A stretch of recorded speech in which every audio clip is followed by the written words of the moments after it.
So, Wenda, we're coming up on fourth quarter, which is a peak season for retailers. Are there any ways specifically that retailers should look at fourth quarter from a media and social media perspective and perhaps do things differently than they have in the past?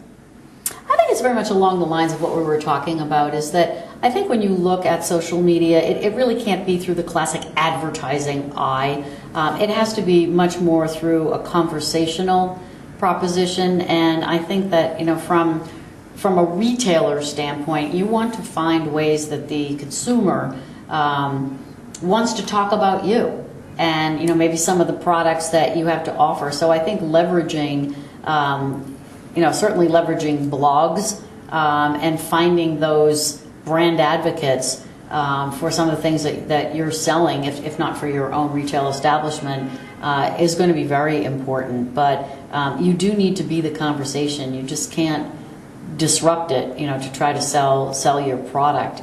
I do think some of the price wars that are going on now, particularly in the entertainment area between Walmart.com, for example, and Amazon.com. I think you want to try to figure out, is there a conversation to be had that doesn't involve price? Because eventually you can't go there. Where are we going to get, to zero? So somehow to get people to talk about the value proposition, not value in terms of low pricing, but what is your secret sauce, to try to find a way to get a conversation going about why your product is terrific beyond price.